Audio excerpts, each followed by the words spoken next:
Yeah, just a few words on this session, the idea behind it, and the circumstances that made it a special session.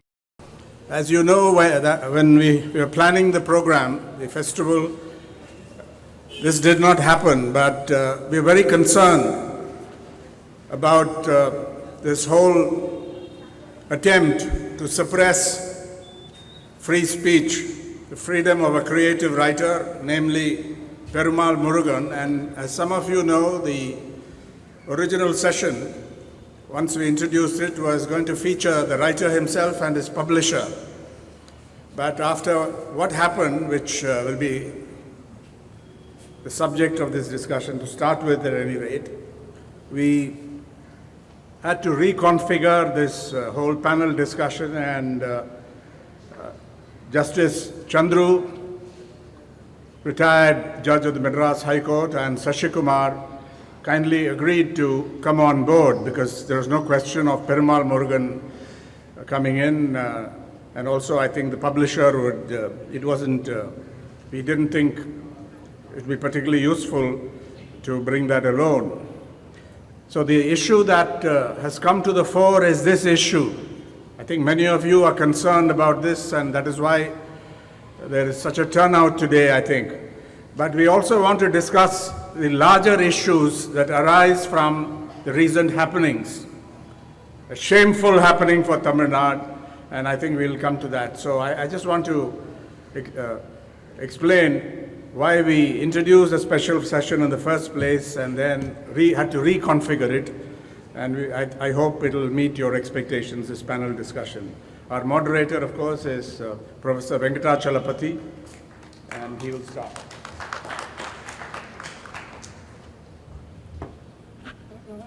Vanakkam. Good morning. This should have been a very happy occasion with Peril Murugan sitting in the panel. That was not to be. It's with a great amount of pain and anguish that I am here. But in the interest of time, I will not go into those issues. But let me just give you a quick summary of what has happened in the last 30, 40, 45 days, because newspapers have reported only bits and pieces, and I think I want to give you a quick summary of what has happened in the last 40, 45 days. Firstly, this is Peril Murugan's fifth novel. He has been writing since the late 1980s. This novel was published in December 2010, Madhur Bagan. The last 4 years, the book sold probably 2,500 copies, received much critical acclaim. A year ago, an English translation titled One Part Woman, translated by Anirudhan Vasudevan, was published by Penguin. The book was critically received by the cognizant eye. It was reviewed in English extensively. Caravan carried a big story. Theodore Bhaskaran wrote about it. Whole range of writers wrote about it. On the 1st of December 2014, Peril Murugan returned from a residency fellowship, Sangam Residency Fellowship in Bangalore, after 14 days, finishing what ironically is 2 sequels to this novel. He came back to Namakkal, his hometown, and he was welcomed by a series of abusive calls and even threats. And people dropped in at all times of the day and night asking him for explanation about this novel. On December 26th, the book was burnt. The book, interestingly, carries an image of Ardhanarishwara, and people who are defending the Hindu religion and the sentiments of Hindus burnt the book and slippered the book. What they also did was pulled out 6 pages out of the 190-page novel and made about 10 or 15,000 copies and distributed it to the pilgrims who are coming to the temple of Tiruchengodu. This was the atmosphere. Just a very quick summary of what this novel is all about. This novel is about a childless peasant couple, and this novel is set in the early 20th century. The great love that exists between this Kali and Ponna is what the story is all about. But this childlessness is causing them great personal anguish. They are being taunted and insulted by their neighbors, and when they go for ritual occasions and social functions, they are being intimidated, they are being insulted. So it is in this context, in this temple, on the Vaigasi Visagam Thirthiruvizha, the 14th day, in the night, we also have to remember these are pre-electricity days, where once again, Perumal Murugan has this great passage, even in what is a kind of clarificatory letter that he wrote under enormous pressure. He talks about the difference between darkness in pre-electricity days and darkness in the days of electricity. So in this pre-electricity days, there is a socially sanctioned practice of women who have been childless for many, many years go to this temple festival, and after practicing a whole range of austerities, in the night they choose a partner, and it is the lucky ones are able to conceive, and the society accepts it. In fact, they are called Sami Koduthappillai. So these are the passages referring to these events which were pulled out, photocopied, printed, and more than 10,000 copies were distributed. In this intimidatory atmosphere, Perumal Murugan, who is also a Tamil scholar, a lexicographer, and a respected teacher in a government college, he goes to the police and files a complaint. No security is provided. On the contrary, in a context of great intimidation, on the 8th of January, he agrees to go to the local administration where a so-called peace talks is supposed to be held. He waits there for 4 hours. Nobody turns up. To this day, this great mob which is against him is kind of faceless. We don't know the real organizations behind it. Nobody is claiming leadership or organization for this.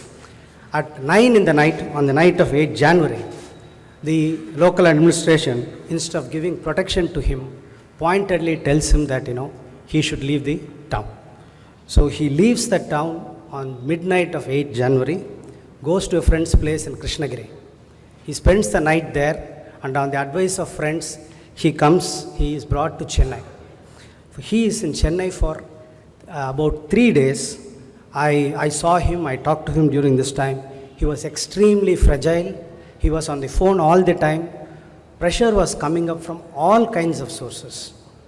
The local administration, police, the investigative agencies, everybody was. It was in this context.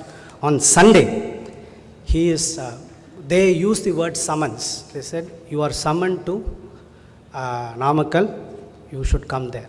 So he first goes to Madurai. He is accompanied by a lawyer. They go for a peace talk, so-called peace talks. It's a very funny term because one side is the aggressor, the other side is the victim, but it is supposed to be peace talk. They go there, and in that, the lawyer who accompanied him, Mr. Swaminathan, has detailed it in a statement. Right from the time they entered the town, they were hedged in from all sides, and in a great moment of duress, he signs an unconditional apology, agrees to withdraw this book. Just one more point, 4 or 5 days earlier, in order to prevent a bandh that was called in Tiruchengodu on the 9th of January, he issued a clarificatory statement expressing regret. This, he said, he issued so that the bandh would be averted, and that there would be no disturbance to the common people. But nobody heeded this clarification. So he signs this agreement under duress, and late on the night of Monday and early morning, in the early hours of the day, we found this moving, what can be called a literary suicide note, which left all his friends and even people who had not exactly expressed sympathy towards him until that point are completely shattered. So since then, I think there has been a great amount of furor in a certain sense. People have got together, they have been protesting. It is in this context that we are addressing the question of what is the freedom of expression, what does it amount to in these days? Does a writer really have the freedom to practice his or her vocation? So with this, in this context, I want to throw open this panel for the eminent panelists here. Justice Chandru has kindly accepted to come. Justice Chandru has been privy to all the discussions that has been going on over the last few weeks. So he knows both the legal side. He is a person who is extremely experienced in political issues, and he has also knows the case from first hand. So when I asked Justice Chandru to speak, I just want to flag one or two issues. What is the legal position on this? How far do our laws actually ensure that writers and others have the freedom of expression?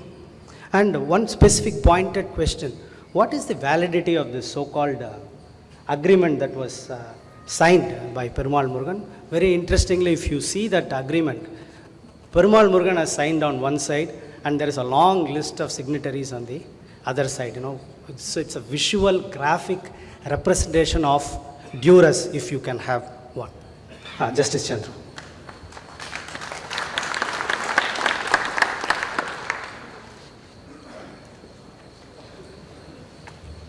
Good morning to all of you. Free speech in peril. I don't think this is the first time it's in peril. We have always faced such a situation over the period, and Perumal Murugan's episode only brings it once more, the issue, to the center stage. Actually, we are doing a post-mortem. The man is already dead. The question is, who is behind this attack? Looks like an organization fighting a urban guerrilla warfare. The people who fight against Perumal Murugan, they don't come out in the open. They don't reveal what is their organization stands for. They don't reveal how their demands are justified. First 2 weeks, no one claimed responsibility, but everything went on in an organized way. They were appealing to religious sentiments, raising women's question, whipping up caste feelings. Actually, after all these 2 weeks of propaganda, two people have come out in open.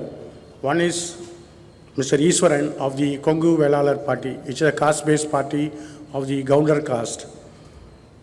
In 2004 elections, the party forged an alliance with BJP, and before the elections, as you know, there was an incident in Salem, a honor killing of that Elavera son who killed himself. Afterwards, the caste parties in Tamil Nadu were organizing several meets all over the western region. And this Kongu Velalar party organized meetings in schools, wedding halls, and public places where school girls were brought of the age of 15 and 16. And a public oath was administered to these girls saying that they will not marry outside the caste. This was extensively held in Coimbatore, Tirupur, Erode, Namakkal, and Salem region. And these are the kind of people who have joined in this issue. And the second person who came out in support of banning the book was Raja, who is a national secretary of BJP. And very recently there have been complaints made against him that he was making derogatory remarks against Periyar and his writings. And criminal cases have also been filed. Now, why these two persons did not come to the fore in the beginning, and they were playing the orchestra, well-played orchestra, nobody knows. The two planks under which the attacks have been made is a religion and caste. Perumal Murugan's book, in fact, 2 years back, Perumal Murugan released a book called Nanum Jadigalum, I and the Caste. As you know, he is a college lecturer, and during his lecturership, he has created a number of students who are also now teachers in the Kongu region. And 23 teachers have written articles as to how they face caste discrimination in their village from the childhood till they attain the present position. And this is published as a book which was released in Madras by College Chode. While releasing the book, I said that the entire anti-caste self-respect movement in Tamil Nadu has been failed, and the last 75 years, it has really shown the caste has taken a deep-rooted form in Tamil Nadu, and the book experience of 23 people clearly shows that there is more than something which can happen in this area. In fact, we always feel that the caste question is mostly on the southern and northern Tamil Nadu and not in the western region. But this book will show that the caste is an entrenched issue even in the western region. And this is a issue which I highlighted during the release of the book. And I said that the Tamil Nadu being the area of self-respect movement and the work of Peril has already gone waste because they are not able to uproot caste and more particularly the schism between the OBCs and the Dalits in this area. Perumal Murugan book, though published in 2010, it never got noticed by anyone until there was an English translation published by Penguin. This is most interesting because today what is published in English, the Indian writing, gets noticed not by the reading public, but there is an organization based in Delhi which specializes in reading every Indian author and starts a campaign. They don't need any other force, they need only a court petitions. And now 295A of the IPC becomes handy. All that they do is to read a magazine, read a book and send a notice to them. And if they don't apologize, file a complaint in Delhi and becomes an all India jurisdiction.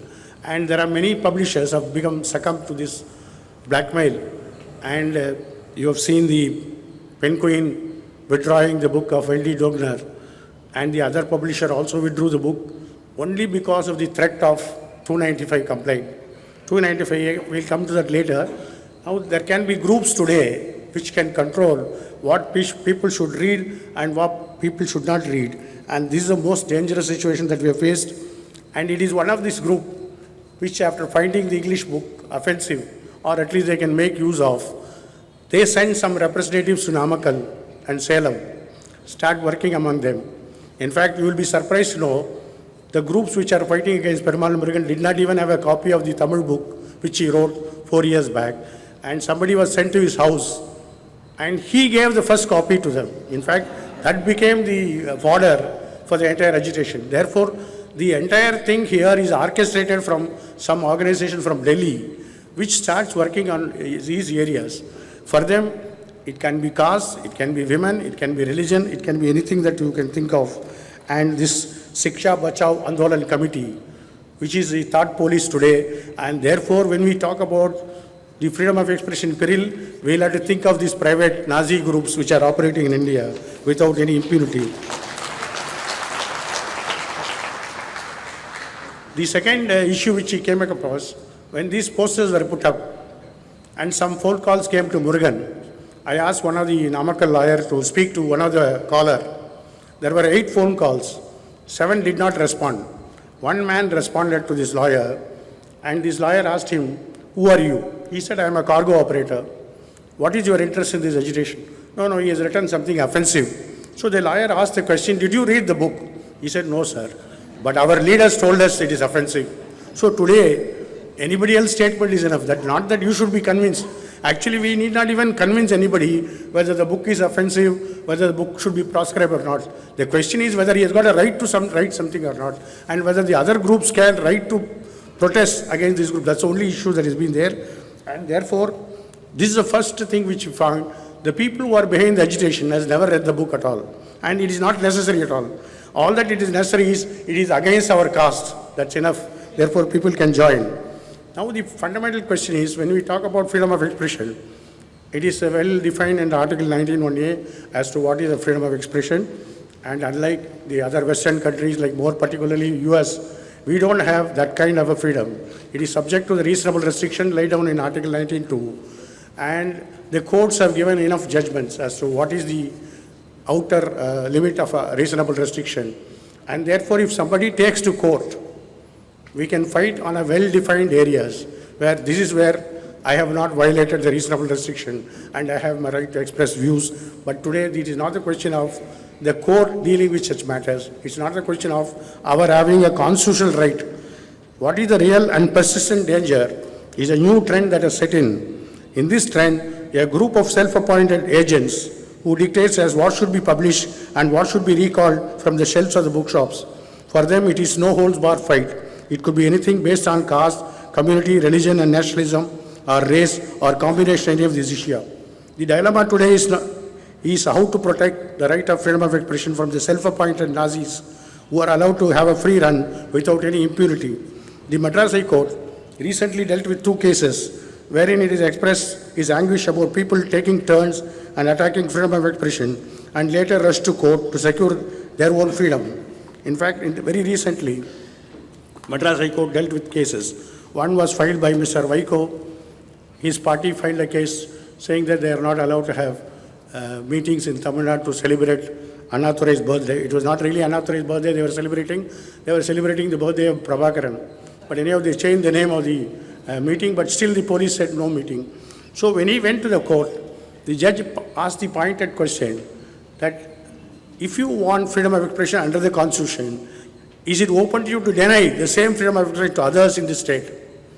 It is because the Vaiko who fought against the banning of Dam 999, which is a film taken by some Kerala producer, which is not banned in Kerala, but it is banned in Madras, which is a film which is censored by the censor board, but nevertheless the Tamil Nadu police banned it, and Mr. Vaiko had no impunity of welcoming the ban order and praising the chief minister who banned the order.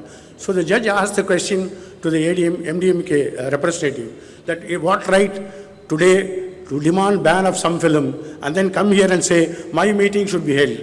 Is it that? Therefore, he also said that the CBSE books, there are some chapters on Nadar, the social movement of Nadars, and they said it should be withdrawn. So that chapter was deleted from the textbook. Then he said, if you are going to ask for delete passages from textbook and films should be removed from the screens, what right you got to demand a similar right from this court? If you want to have, you have your right outside. But if you want to come to court, if you think that your freedom of expression is curtailed, then you should as well open to you to defend all other freedom. He wrote in the order itself. And then he said very humorously that that in Tamil Nadu, there are only two consistent stand taken by two organizations. All others are inconsistent. The government consistently bans all meetings and all processions. And the High Court consistently gives permission to all meetings and all processions. Therefore, only two are consistently doing their work. All other political groups in Tamil Nadu are having double standard. He said that in the order itself. In fact, we should thank him. He said, it is ironic when very same organization try to champion some cause which is dearer to their heart, but which is not agreeable to the government or to the party in power, leading to rejection of their request for holding demonstration, organized protest meetings. These groups come to court making a big hue and cry about their own fundamental right. It demonstrates how hypocritic people have become apart from being intolerant. It is unfortunate that Article 19 only is used as a tool by the oppressor as well as the oppressed, depending upon the side of that which they take. It has become just a matter of convenience for people to use it in their favor whenever they want it and demand denial of the same to others. In the very same week, he had another judgment relating to the release of the film Katti. Apparently, the movie was taken by some Sri Lankan Tamils based in London. So a rumor was spread, the money goes to Rajapakse. Therefore, a demand was made that producer's name should not be there. So the police makes a private arrangement. This is very important because recently the revenue division officer in Namakkal took some private undertaking and the judge came down heavily upon the police action by saying they have no right to take any such undertaking because that is not conceived in the constitution, and he struck down that undertaking given by them. And he allowed the movie to be shown with the real producer's name. In that order he said that the police relying upon extracting a forced confession from one party and trying to say this is the only basis on which we have banned or we have removed the name is all illegal, and he allowed the movie to be shown. And therefore, we now find it is not merely the question of the constitution or the reasonable restriction or whatever it is. The main question is that apart from the well-laid democratic principles, apart from the legal rights that has been enshrined in the Constitution and the plethora of precedents created by High Court and Supreme Court, we have now some private groups which demand A to be shown or B not to be shown. And this is the most important the threat that we are going to face today, and that we should discuss on those issues. In fact, you all know the case of Kushbu, when she made some interview and there were cases filed. This 295A, as the Penguin authors have also, publishers have also said, that in India we don't have a well-laid legal principles as to where the freedom of expression stands. And you don't know how many courts you will have to face these cases because there is no ceiling. As many magistrate courts in India, you can file cases against the, and it is all your own ingenuity to file cases. So when Kushbu was facing with such cases, I know in one case where in Mettur, she asked for an exemption. It was only at the complaint stage, and she is entitled for exemption from court appearance. So the lawyer who filed the private complaint opposed the court appearance. Then the lawyer for Kushbu said, no, she can't be going to all courts. Then it is very interesting, the magistrate said, we can't go to Madras spending our money to see her. Let her come here so that the people of Mettur can see her. This is how the freedom of expression are treated in court. What I am saying was, when this matter was heard by the Supreme Court, Chief Justice Balakrishnan, who heard the matter, in fact, he said that Rangarajan case correctly puts the right of freedom of expression and the right to dissent and the state role in prohibiting matters, and he quoted the Rangarajan's case. Our commitment of freedom of expression demands that it cannot be suppressed unless the situations created by allowing them freedom of pressing and the community interests are endangered. The anticipated dangers should not be remote, conjectural, far-fetched. It should have proximate and direct nexus with the expression. The expression of thought should be increasingly dangerous to the public interest. Now, more important is not the legal issue. While the case is being heard in Supreme Court, every day the Supreme Court registry was getting more than hundreds of petitions from Tamil Nadu. Every day when the judge makes a statement in the court, that is published in the press. So the people took exception, the petition writers took exception to the Chief Justice of India expressing something in the open court. He said, you made a statement yesterday, we require revision of that expression. It is not something prompted the order. A judge is entitled to express something when the matter goes on, and when the paper publishes. In fact, the Chief Justice of India got so exasperated, he wrote in the very same judgment, before saying omega, it is necessary for us to point out certain unwarranted developments that have taken place ever since the matter was heard till date. In fact, during the course of hearing, certain queries were put to the learned counsel appearing for parties so as to clarify legal issues involved in the matter, but unfortunately those queries have been highly misunderstood, not only by media, but also by common man. And as a result thereof, we have been flooded with several letter petitions making a prayer for review of the order passed by us. It is pertinent to mention here, no order was passed by us, and only during the course of hearing we had either given some instances or put some questions. The hyperactive attitude of the common man was indeed not called for. Some have even gone to the extent of telling us we should have known the Indian mythology before putting such questions. This is how people send petition to the judges saying that don't say this or don't say that. This is this intolerance by the private groups which has to be taken note of when we talk about free speech in peril. Thank you.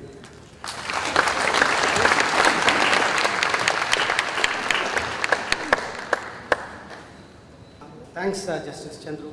I think this points to how we have to introspect in relation to raising questions of freedom of expression, how consistent we are in these issues. I hope there will be time for another round of comments. Let me invite Mr. Ram to speak. He will raise larger issues, certainly in relation to the role of the state. What is the role of the state in ensuring freedom of expression, and also the question of offense.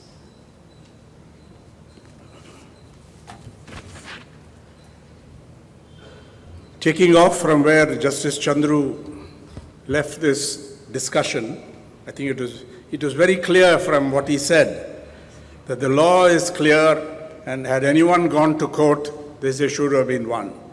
And this has no legal basis, what has happened.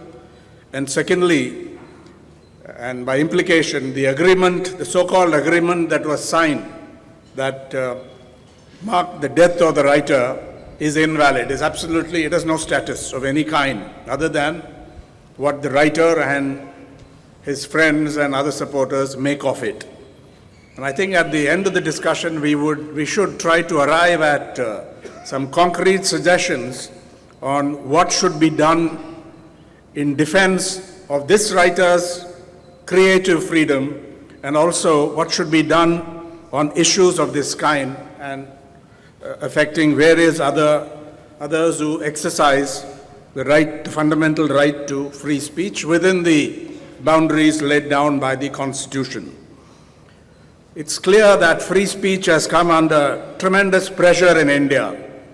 If anyone thinks that India is a shining democracy when it comes to the right to, the fundamental right to universally acclaimed right to freedom of speech and expression, then you've got to do a rethink, a serious rethink, for the reasons that Justice Chandru and earlier Chalapati mentioned. Consider some of these examples. I think you've got to broaden the issue, the debate a little bit. While focusing on this is the one that has come to the fore.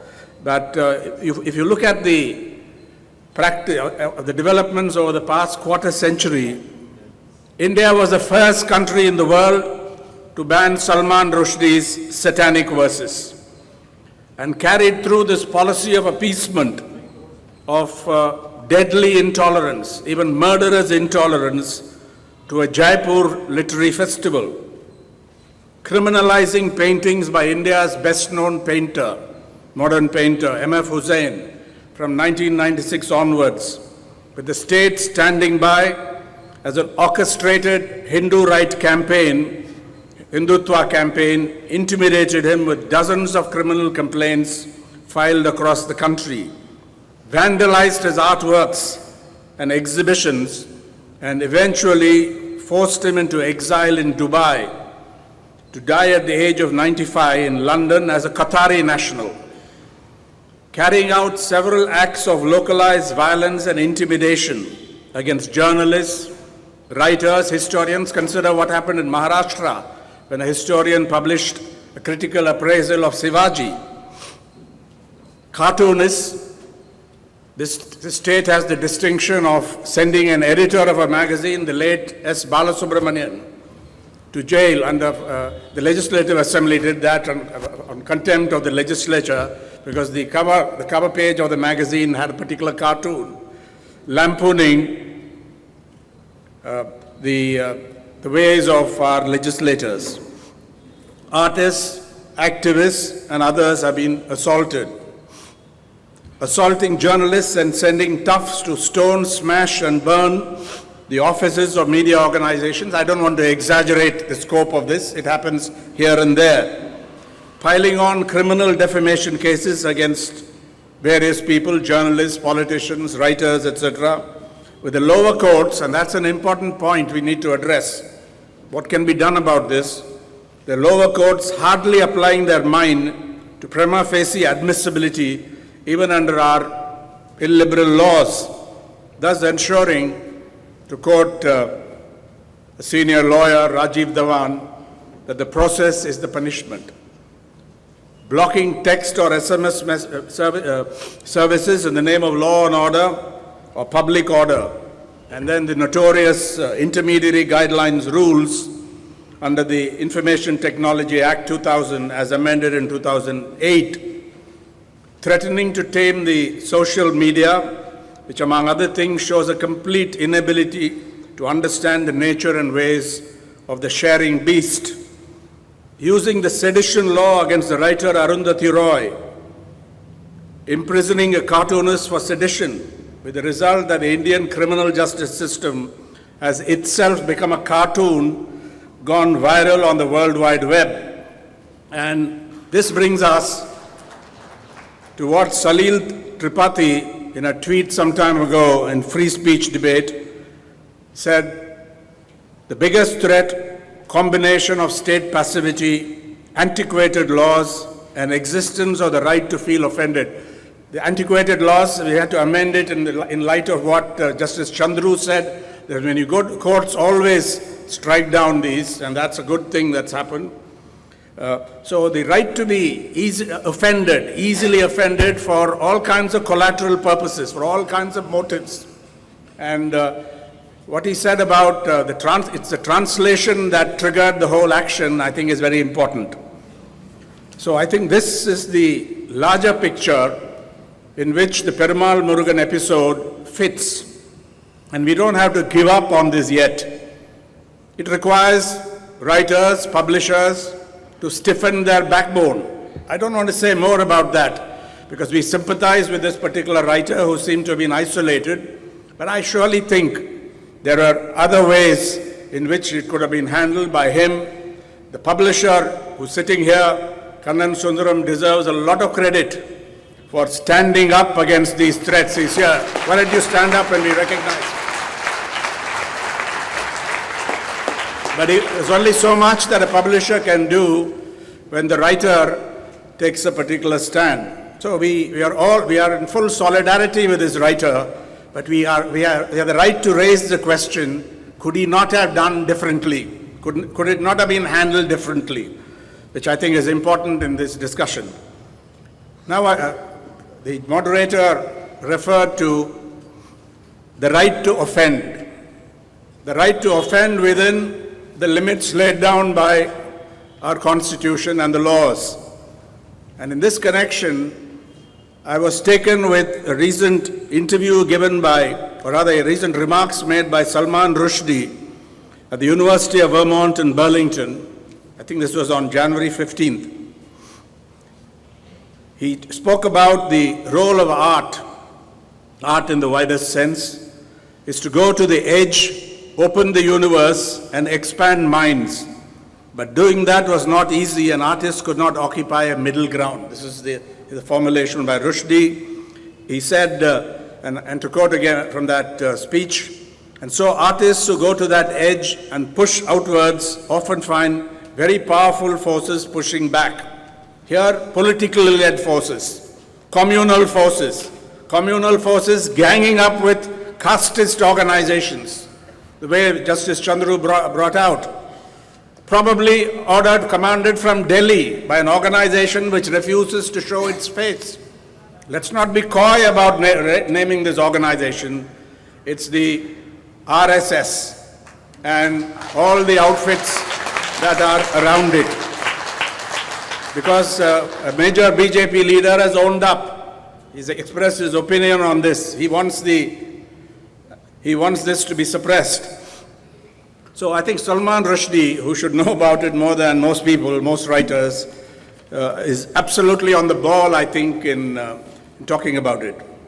So I think the right to dissent, the right to offend in a creative sense, challenge conventional wisdom, challenge conventional ways, push to the limits allowed by the Constitution, and where you do not accept those laws, you think those laws are unjust, to take a chance, to take a risk, and then try to get new judgments of the kind, Ore Ore Gramathule, and please read that judgment, 1989, by a three-member bench of the Supreme Court.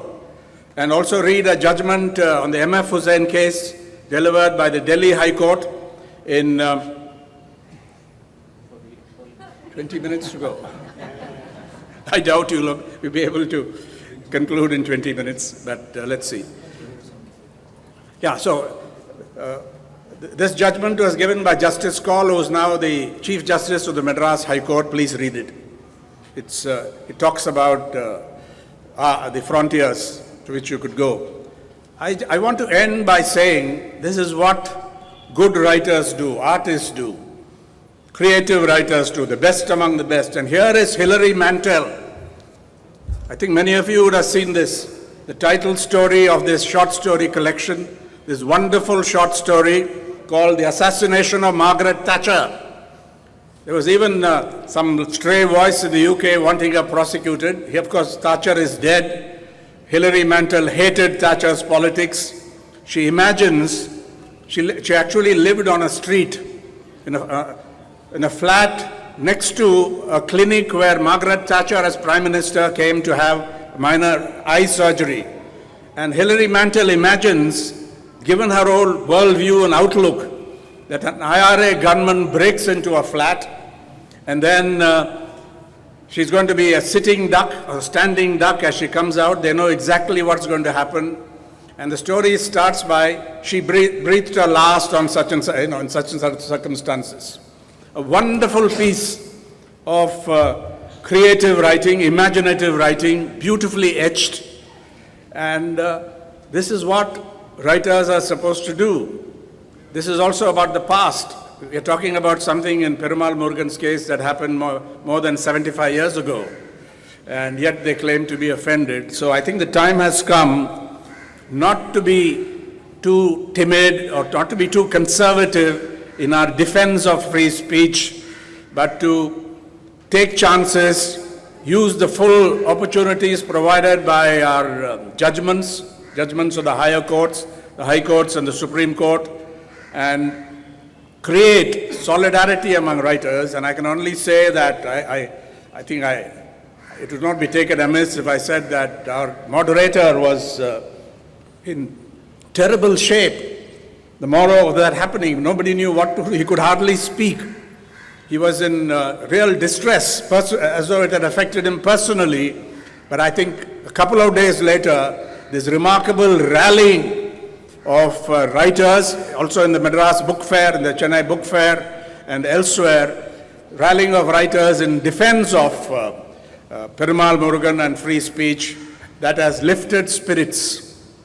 One other insight, and I will stop. In Tamil Nadu, for those who may not have followed our ways and our history, people who criticize religion, people who lampoon gods, have support traditionally, as long as there is no mens rea, no intention to intimidate or incite to offense.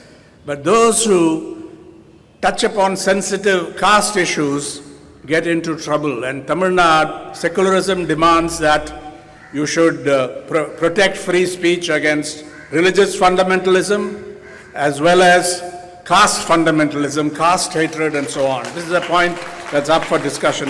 Thank you very much. And I've just got a note from the organizers that, we can go on until 1:30. So we have more time and we have many issues to discuss. Thanks, Mr. Ram. One issue I want to bring up from that and put it before Sashi Kumar's table. I'm sure Sashi Kumar is going to talk about the role of the media, what the media has done in the last few days, in contrast to its failure the earlier 2 weeks. But one pointed question, Mr. Ram mentioned Salman Rushdie, and he also said something about what Perumal Murugan could have done. So it brings me to the question of this whole question of exile. There is a great amount of celebration about exile. Is the possibility of exile possible for a Desi writer? Is it possible for a Tamil writer? I am sure the English writers who are jet setting, and especially men writers pick up new girlfriends during their exile. They are funded, they are protected with millions of pounds of public money. What can a Desi writer do? What can a Tamil writer do? Thank you.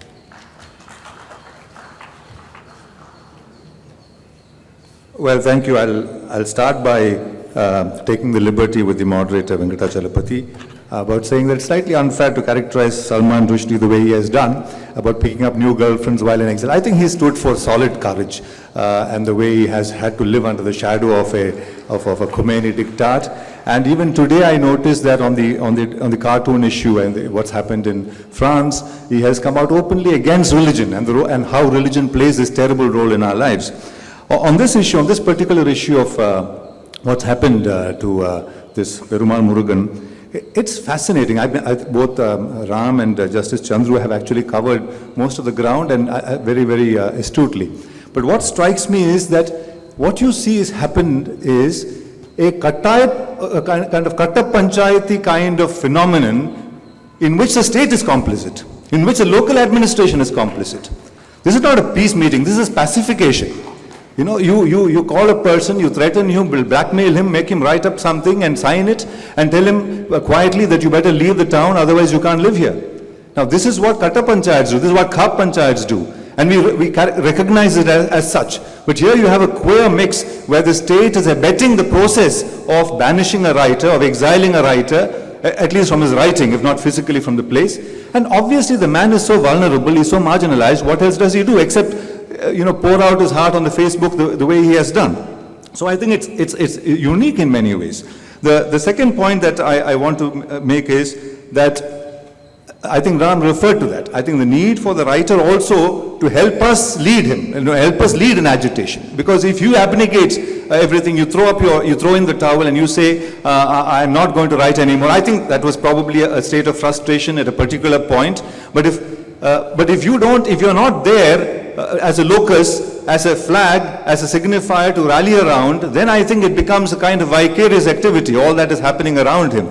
And therefore, I remember, for instance, in Venmani, 1968, when 44 Dalits were burnt in Venmani by the landlords there for demanding higher agrarian wages. One of the ways they tried to appease them was by saying, you drop the red flag. You drop rallying under the red flag and we'll give you higher wages. But the Dalits refused because they were organized on the basis of class, not on the basis of caste. I think it's important to understand the rallying points and the process of rallying. And I think in this case, it has got so caste-oriented, so identity politicized, if you like, that Perumal Murugan probably need to heave himself out of that himself. I'm not saying in this juncture probably he's too troubled, he's too traumatized, but I think there's an element of what he must do in order to help rally support against what has happened. I think the third point that I want to make is that this is a kind of, it's obvious, it's foolish, it's a retrospective inquisition. If the book gave offense, it should have given offense for the 10 years. It has not given offense, it gives offense now. Generations of, lots of people have read it over the last 10 years. When it's published in English, it gives offense. And I would think, and if that is so, then Perumal Murugan is a greater English, has probably greater appeal in the English writing. And therefore he can be exiled. He'll probably live better in Delhi or Bombay or Calcutta. That's not the point, right? That's not the moral of the story. The moral of the story is this is an orchestrated campaign. This is an orchestrated campaign by the elements that we have identified here, by the RSS, by the Hindutva outfits. But it's also deplorable that the mainstream Dravidian parties have been silent and very, very, very, very marginal in this whole exercise. And that's pathetic as well. We would have thought that they would be in the forefront of the struggle in support of Perumal Murugan, and we have not seen them speak up. And that's, I think, pathetic, even today. And I hope that will change very soon. Because if they don't, I don't know, it's only the left. And I'm saying this with great pride in the left. It's only the CPM and the left parties which have taken up this cause. And I have a sense that they, as parties, feel a bit let down at this juncture with Perumal Murugan's stand on the issue. And I think I'm sure he can get around that and help him and help rally this and take this forward, because this is not just a struggle for Perumal Murugan's right to write or not to write. It's a question of creative freedom. It's a question of expression. It's a question of our right of expression guaranteed under the Constitution within all the reasonable restraints that have been pointed out here. So I think we have a very peculiar situation where somebody has been forced into the situation that he has been, and we need to, I think, take a very, very serious issue on this. What is the role the media has played? I think the media could have played a far more proactive role in this. The media probably reported all that there is to report. It was probably late, but then it's better to be late than. But the insights that we have gained in this meeting, we have not got from the media. We have got it more on the social media, not from the formal media. I think the formal media has played a less important role than perhaps the social media. The problem, of course, with the social media is you don't know how much of it is verifiable, how much of it is credible. And yet I think the media, through comment, through actually expressing its opinion on what has happened, and in defending the rights, I think that there need to be no two sides or balancing in this issue. You have to stand for the writer whose rights are being abrogated so arbitrarily. So obviously under our eyes, under our very nose. So I think the media has an important role to play, and I hope the media will continue to play that in the future. And therefore I would think that we are living indeed in very, very difficult times. We have seen what's happened in France, which is a different narrative altogether. Nevertheless, where writers are being threatened, where our right to free expression is being threatened, and I think it behoves all of us, it behoves the writers themselves to join hands and oppose this. Otherwise, this kind of creeping fascism is bound to take over and snuff out any sense of free expression that we might continue to enjoy. Thank you very much. Thank you, Sashi. I think we can have a quick round of comments from panelists again. Let me let me throw open it for Justice Chandru. Sashi talked about what should be done politically. He mentioned the failure of the major political parties here in Tamil Nadu. ADMK, DMK, PMK and MDMK. At least these four have been silent. Other parties? Okay. Oh, yes. Oh, is it? I'm sorry. Chandru mentions that Mr. Stalin has made a statement. I have not yet seen it. What are the legal options open at this moment? And can these options be excised without taking into account Perumal Murugan's More than the law, I think all democratic forces should express their views strongly in favor of Perumal Murugan. In the aftermath of the PK film in Bombay, some lawyers have formed a Hindu lawyer cell.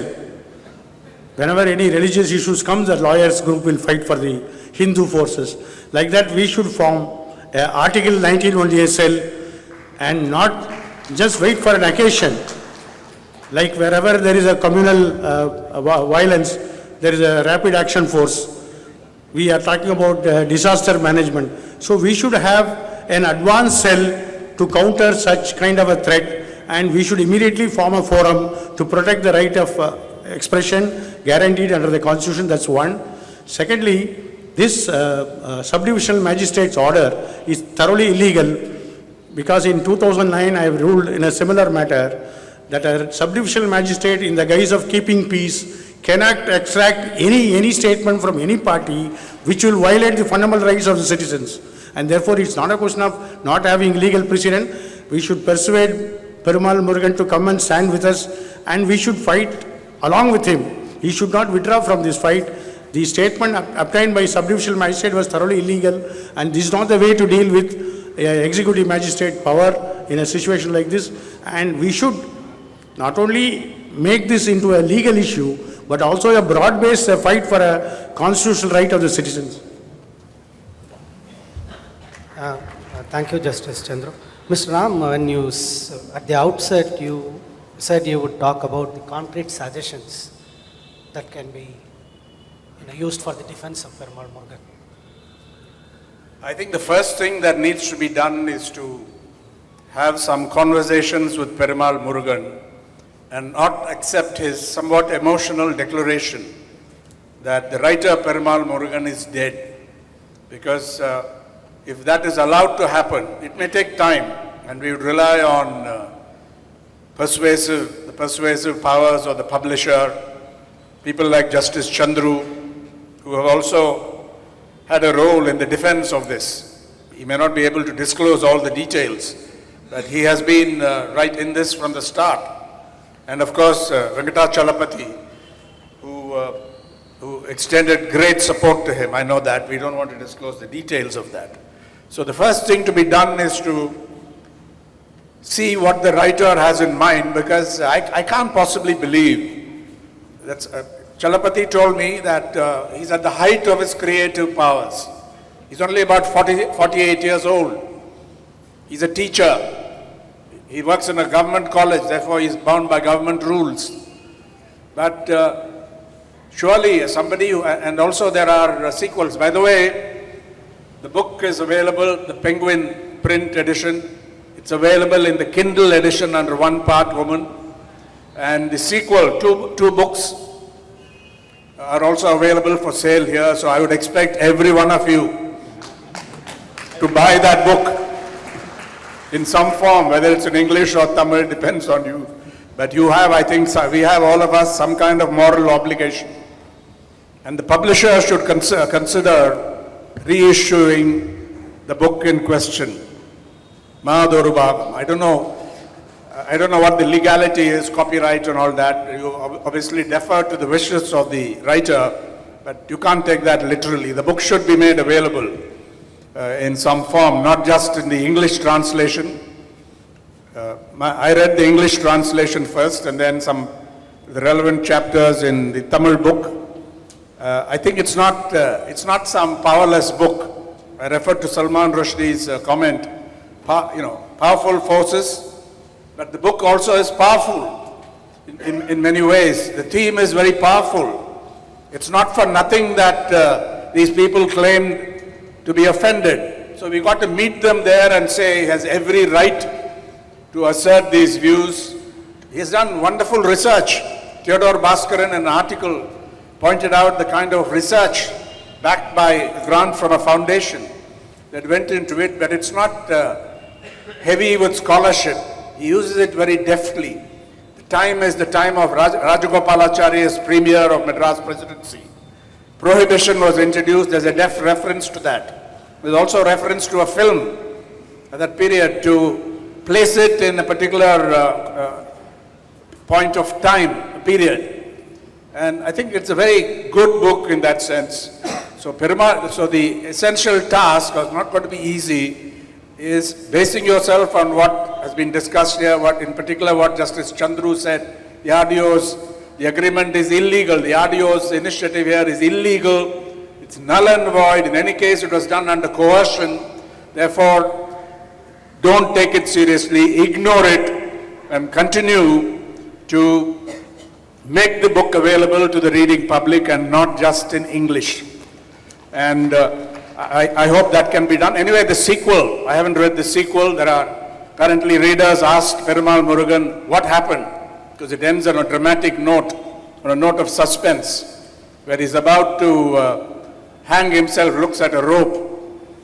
I don't know what the outcome is. He had two different sequels to this. It's not a trilogy in that sense. The same book has two different endings, two different stories, and that is available, but it makes no sense not to have the first novel, the novel itself, to which this is a sequel, kept out of reach of Tamil readers. The book is not banned, it will not be banned, it cannot be banned, and I think, therefore, you have a delicate task. We are not giving you any advice here how to tackle that, but somehow we hope that the book will be reprinted and made available.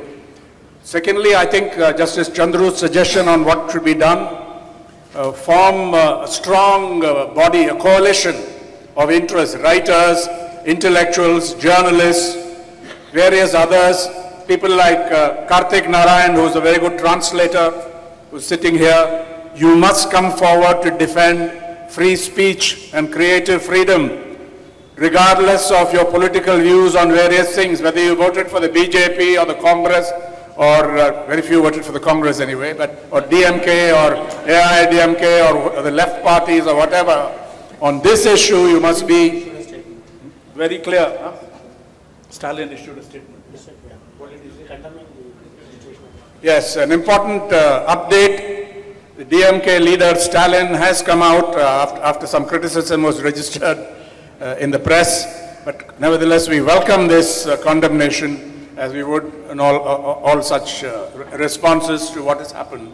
So we are not that, I think the situation is not that bad, but you must be proactive and come forward with we also need lawyers, because it's very expensive. The process should not become the punishment, and that has to be done, and I hope that all of you unanimously will pledge yourself to support the creative freedom of this particular writer in Tamil, and writers and artists and others of that kind without a single exception. That's what at least we would expect from this literary festival, and particularly from this session.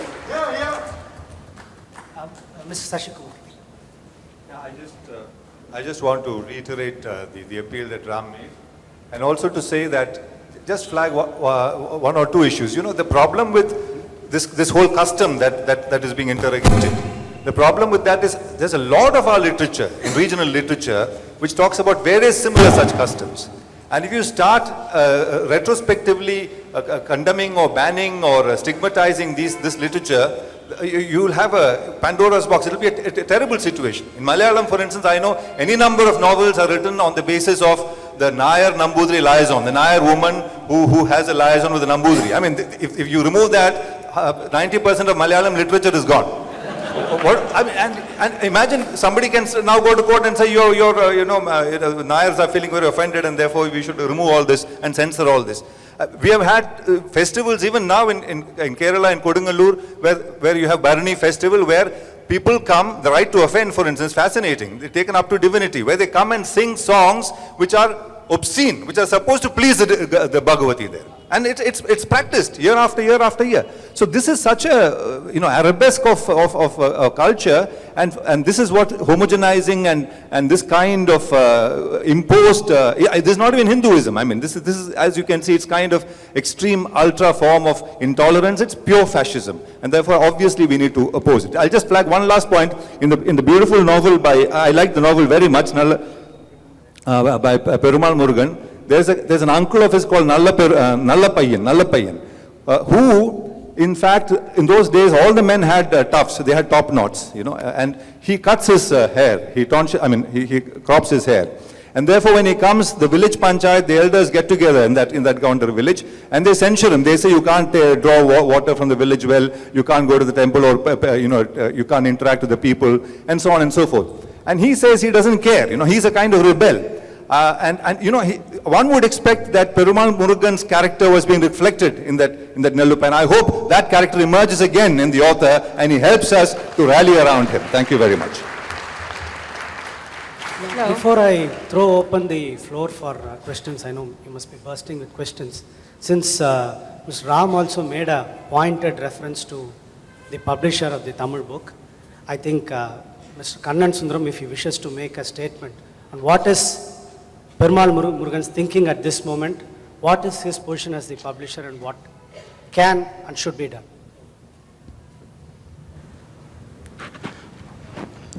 Thank you, Chalapati. As a publisher, I am prepared to reissue the book as many times as necessary.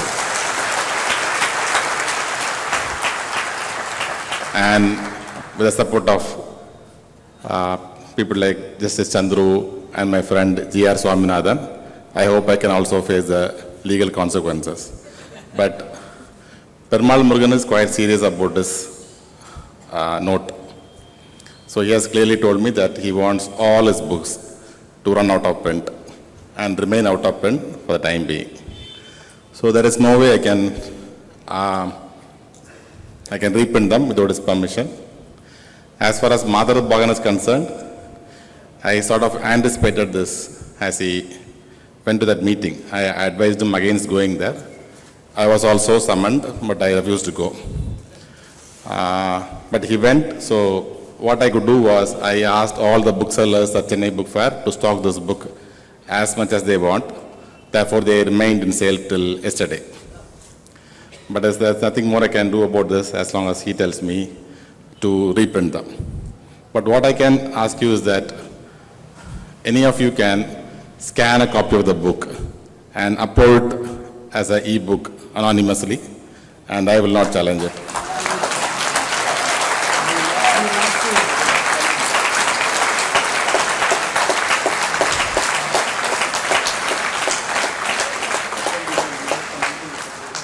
For the last 20 years, I have always felt sad, and I have said this before, that no Tamil book has been pirated.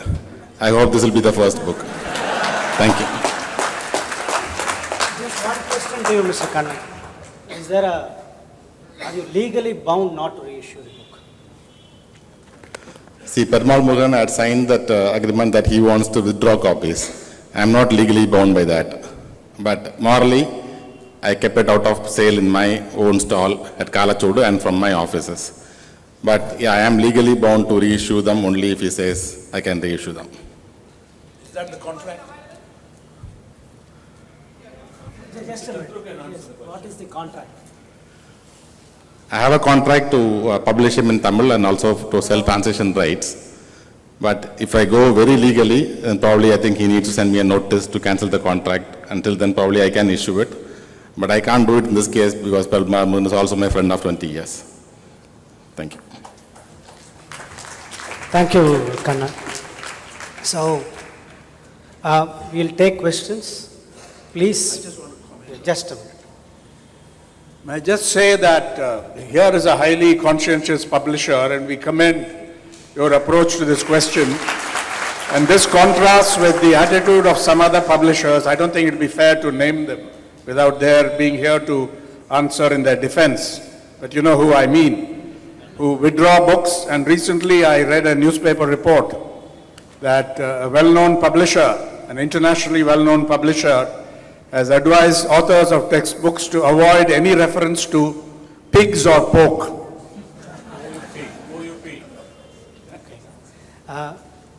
So now the floor is open for questions, but a few ground rules. Please address it to specific panelists, or it can be general, but make it pointed, brief, no lecturing, please. And we'll take 4 or 5 questions at a time. Can I have show of hands? Already 2 of you have mics. So, okay. So, the first to be the lady over there and the gentleman over there.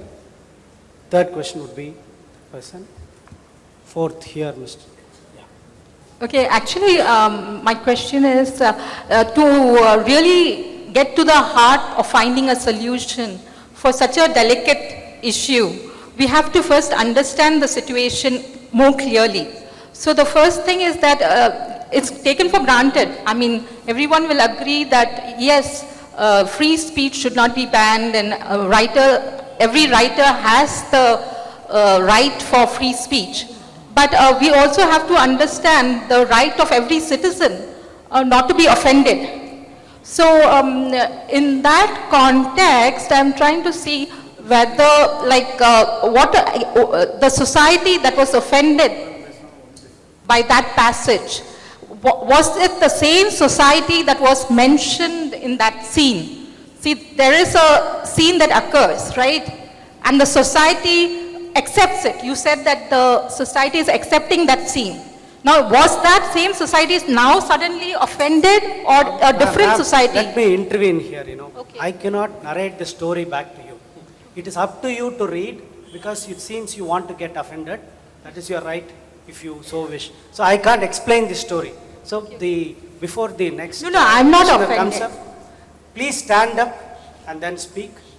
Is it addressed to any specific person? Do you have a specific No, question? nothing specific. Nothing specific. So It's a I'm just comment. asking, Comment is well taken. is it that society or another society that is standing in support of this society that, that... See, as I said, I cannot repeat the story to you, and I Okay. can't represent the story on behalf of the author as well. So you should raise specific Okay, so you're, questions based basically on the saying reading that, or you based were- on what the panelists have spoken. So it's just some Next question, please. Okay. I am Franco, General Secretary of State Bank Officers Association. My question is to Justice Chandru.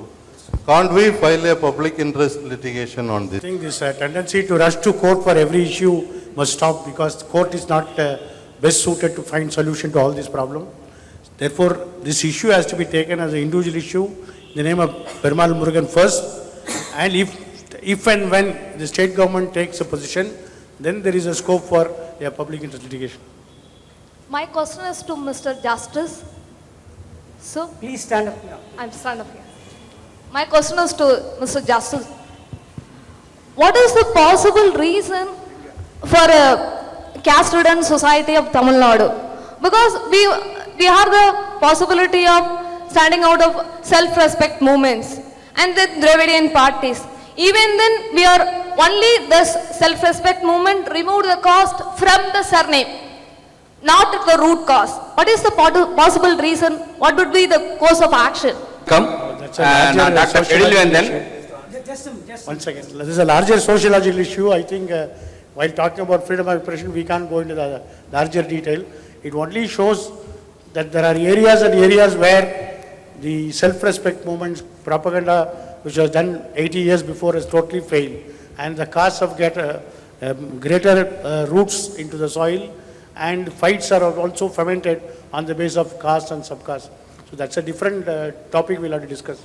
நான் doctor Ezhilvendhan சென்ற வாரத்தில் பெருமாள் முருகனோட ஒரு 20 எழுத்தாளர்களும் பேராசிரியர்களும் சந்தித்து உரையாடிய போது அவரிடமிருந்து நான் புரிந்து கொண்டது என்னென்றால் அவருக்கு லோக்கலா இருக்கக்கூடிய த்ரெட் தான் அவரை வந்து இப்படி செய்ய வச்சிருக்கு அப்படின்னு சொல்லிட்டு சொல்ல விரும்புகிறேன்.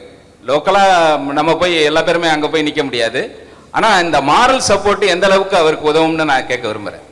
No, what I meant was slightly different. That initially the agitation was started by people who never owned responsibility. Later, one or two people owned responsibility for the agitation. But ultimately, the group which wanted to fight Perumal Murugan have filed some FIR. The police are not filing a FIR, therefore they are willing to go to a magistrate court for a private complaint under section 200 CRPC. The moment it goes to court, then the entire issue is before the court, and therefore it's easy to deal with those groups rather than dealing with them on the field. Let me respond to that gentleman. I think அவர் வந்து கேட்டார், பெருமாள் முருகனுக்கு அந்த உள்ளூரில் அவருக்கு ஆதரவு சக்திகள் எதுவும் இல்லாததான் காரணம் அப்படின்னு அவர் சொன்னார். அது வந்து பிரச்சனையினுடைய மையத்தை தொடுவதாக இருக்குது. இப்போ என்ன நிலைமை, பெருமாள் முருகன் எடுத்த முடிவுக்கான முக்கியமான தலைமையான காரணம், அவருடைய ஊரிலே வாழ விரும்புகிறார். அவருக்கு குடும்ப பொறுப்புகள் இருக்கின்றன. ஆனால் அந்த ஊரில் மட்டும் வந்து அவரால் இருப்பதற்கான பலத்தை திரட்ட முடியவில்லை, அல்லது அவருக்கு ஆதரவு சக்திகள், நேச சக்திகள் அந்த இடத்திலே இருக்க முடியவில்லை. இந்தியா முழுவதும் கூட்டம் நடத்த முடிகின்றது, எல்லா பத்திரிகைகளும் நம்மால் எழுத முடிகின்றது, ஆனால் அந்த ஊரிலே பலத்தை திரட்ட முடியவில்லை. இந்த பிரச்சனை, quickly, the summary of it is this: there are no political or social forces which can ensure support for Mr. Perumal Murugan at the ground level. In this context, a person who wants to live there and discharge his larger family responsibilities seems to have had no other option. In that context, the kind of mobilization that has happened outside the region to him seems to be immaterial. Just to add a point, because Mr. Sashikumar also mentioned the stellar role of Tamil Nadu Murpokku Eduthalar Sangam, Tamil Nadu Progressive Writers and Artists Association. We have been in touch with him. Venkatesan and Tamil Chelvan have taken a leading role. But they also confessed one thing: our unit is weakest in the Namakkal district. So you can see this both as a cause and an effect and a result. If I may just add, I think it's not just a question of physical safety, but it means everything to his life as a writer. And if you look at the background from the reports that have appeared, he spent many years studying the practices of the region, the sociology of the region, and in particular the writings of the region, and also compiled a dictionary of words from the dialect of the Congo region. And for a man like that, I think it's a huge blow if he's not able to function from his own local area and in his society, in his immediate neighborhood. And I think that's one of the reasons, apart from physical threats, that led to this decision. The suggestion for a forum for freedom of expression is welcome, and it has to be immediately formed.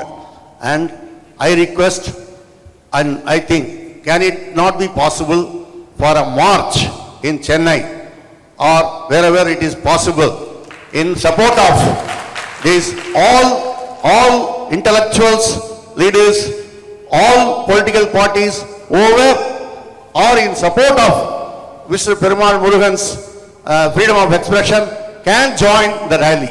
So can it not be possible for a rally in Chennai to start with? On the 20th, I have information that there is going to be a demonstration. I don't have the exact details, but I think at Valluvar Kotam on the 20th, there is going to be writers and creative writers, but I think it includes readers, because writers are also readers. More information will come up in the ensuing days. A question, excuse me. That has been going on, ma'am, on the social network. A question for Justice Chandru. A year ago, I shared the quotes of Wendy Doniger on Facebook from other writer based in Maharashtra, and I am presently based in Delhi. a completely right-wing hostel in Delhi, under University of Delhi, and around 10 people came to my room, people of the ABVP, and fortunately I was away, and my friends called me immediately to the room, and I came very late, but the threat was very much there, so I had to take up that status from Facebook and do a public apology on Facebook as well. And I wish to ask, can I be sued for sharing someone else's status on the social media under circumstances like this? And so what's the provision available? The scope of 66A of the IT Act is now being considered by Supreme Court, I think. If the Supreme Court tries to do some fine-tuning, this kind of private threat will not have any effect, and it will be a cumbersome process. Therefore, there won't be immediate threat on this, except this private army, which I've been talking about in all issues. That apart from the legal force, there are also unlawfully, there are private groups which take over, which we'll have to fight out in a larger context. On the current year's Republic Day, can we invite Perumal Murugan to Madras and conduct a better organized public meeting? It should be a public affair in Tamil. It's a nice wish. I hope it materializes. Hello. Yeah, just probably two more questions. I'd like to point the great thing the publisher said. He said he wants to sue anyone. If you publish the book online, and he said, he's not going to sue if you pirate the book. I'd like to set up a website. I can program. I could like to set up a website, and anyone can come and download the book. And I hope the publisher doesn't sue. Thank you. I have. Justice Chandru, this question is for you. In fact, here. So, Here. Justice Chandru, this question is for you. No, I wish, we have been talking about this Perumal Murugan's episode. I wish we shouldn't look at just an episodical perspective. See, the whole perspective is, this is a fight between the fundamentalist forces and the liberal forces. Because in the Tamil scenario, this has happened earlier in small, minuscule and localized positions. For example, Kannan would be able to vouch that. There is a poet called Hesi Rasul. He wrote a book called Mailanji, and in which he raised a question. If God has sent so many prophets, why he has not sent a single woman prophet? For that reason, he was excommunicated by his own Jamaat. So the issue is whether it's Hindu, Muslim, or linguist. See, we are coming across with the religious, casteist, linguistic, fundamentalist forces, and these forces have now, of late, they have drew their strength because the fundamentalist forces have come to power in center. They think they'll be able to do whatever they want.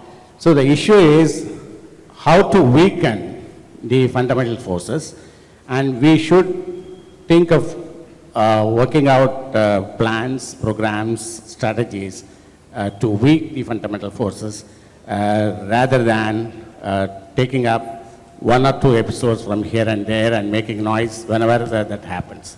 This needs a consistent and a continuous approach to the problem, and I think we should think in a larger span. Thanks. So Justice Chandru, you have made it very clear that the agreement chalked out by the DRO is illegal. So can't we file a case against the DRO? Because the state is complicit in this violation of the freedom of expression. So shouldn't we file a case against the DRO? Because we can't let Murugan die. The proceedings initiated by DRO is only to keep peace in that area. It's mainly a law and order question. nothing to do with freedom of expression or anything like that. It can, as far as possible, the RDO or the subdivisional magistrate can bring undertaking from both groups saying that they will not precipitate matters, they will go to court. Beyond that, the subdivisional magistrate has got no power, and particularly like this to make a forced confession or a forced surrender and then close the proceeding not available at all. The subdivisional magistrate has got to conduct a two-stage proceeding. First, she must give a preliminary finding as to why the proceedings were initiated. Secondly, on finding that A or B group is violating peace, she can get undertaking from that group that they will not commit breach of peace. Beyond that, I don't think the proceeding got any sanctity at all. And such a proceeding is invalid. And if Peril Murugan is willing to fight, we can all fight on his behalf. But that will not stop the other issues to be fight in the open. The last comment from... This suggestion is on 26th January, it is the International Holocaust Anti-Holocaust Day.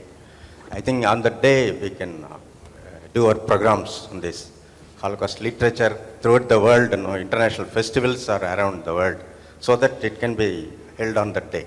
It's my suggestion. And one more information, not only Tamil Nadu Progressive Writers Association, it is Democratic Youth Front of India, Youth Federation of India also, in Tamil Nadu at various places in centers, they have demonstrated against this injustice. This for your kind information. Please. I'm sorry that I'm not able to name all the organizations which have been working in this area. Kalailakya Perumandram has taken a lead. Periyar Vidudalai, Dravida Vidudalai Kadagam has demonstrated in Namakkal. Many organizations have done that. But I think we have a general sense of the audience. I think we are all one in solidarity with Peril Murugan. Let me end on with a small anecdote. A couple of years ago, I was talking to Peril Murugan, and I have what in anthropological terms is called a joking relationship with him. I was teasing him. I said, Peril Murugan, I think you have reached your peak. I think you should just retire and don't write anymore and kind of undermine your own reputation. Peril Murugan, who always used to respond with a quick, witty repartee, he said seriously, he said, Chalapati, I think I am at the peak of my powers. I can write at least 7 or 8 more novels at the same standard in which I am writing. I think we will look forward to Peril Murugan's resurrection, that he will rise like the phoenix again, and he will write and publish the other 7 and 8 novels, and we will be celebrating the publication of those novels rather than having a poignant and a kind of elegiacal meeting. Thank you very much for this, and I really thank the organizers of the Hindu Lit Festival, because this was organized at the very last moment, and I'm really happy that Hindu has done this. Thank you very much.